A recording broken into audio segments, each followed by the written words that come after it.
అదరగొట్టే కారం రంగు రుచి ఆచి కారం పొడి. అండ్ అమర్నాథ్ గురుస్వామి గారు, ఈ మండల దీక్ష అని మనం మాట్లాడుకుంటూ ఉంటాం అయ్యప్ప మాల ధారణ సమయంలో.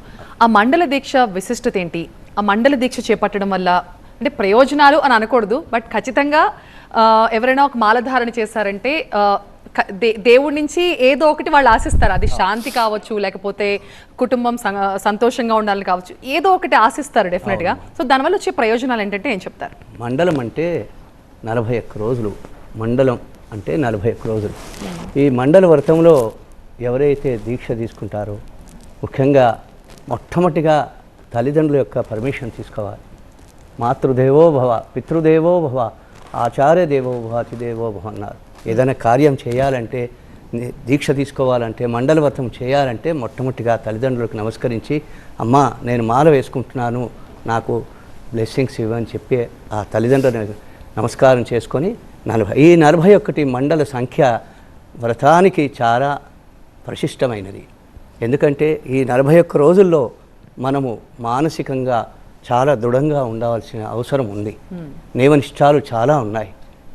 మండల వ్రతం చేసేటప్పుడు మాల వేసుకున్న తర్వాత మనము ఎటువంటి పరిస్థితిలోనైనా 2 పూట్ల స్నానం చేయాలి. ప్రాతకాలమున, ప్రదోషకాలమున స్నానం తప్పకుండా చేసి స్వామి పటం పెట్టుకొని అక్కడ ప్రతిరోజు కూడా శరణఘోషలు చేస్తూ నమస్కార శ్లోకాలు. ఈ గురువు అనేది చాలా ప్రాముఖ్యతలో ఉంటుంది, కానీ అందరికీ గురువు లక్షణాలు ఉంటే చాలు. కొంతమంది గురువు అంటే అతనికి జ్ఞానం ఉండాలి, ఇది ఉండాలి అంటారు. మళ్ళీ ఊర్లలో ఉండే వాళ్ళకి నియమనిష్టాలే ముఖ్యం. కాబట్టి ఆ గురువు యొక్క లక్షణాలు ఉంటే గురువు ద్వారా యాత్ర చేయడానికి కూడా ఆ నియమాలు అన్నీ కూడా మీరు చెప్పింది నిజమే. ఎందుకంటే అయ్యప్ప దీక్ష అంటేనే అది నియమనిష్టలతో కూడింది. అప్పటి వరకు రోజు మనకు ఒకలా కనిపించే మనిషి అయ్యప్ప మాల వేసుకున్న తర్వాత వేరేగా కనిపిస్తారు, వేరేగా కనిపిస్తారు. రోజు చూసే మనిషిలాగా డెఫినెట్ గా కనిపించారు మనకి. ఆ దీక్ష తీసుకోవడంతోనే వాళ్ళలో ఒక మార్పు వచ్చేస్తుంది. వాళ్ళ మొహంలో ఒక దివ్యత్వం కనిపిస్తూ ఉంటుంది, ఒక గ్లో ఉంటుంది, ఒక ప్రశాంతత కనిపిస్తూ ఉంటుంది. చెప్పులు లేకుండా, పాదరక్షలు లేకుండా ఆ భూమి ఆకర్షణ, అది ఒక తర్పి.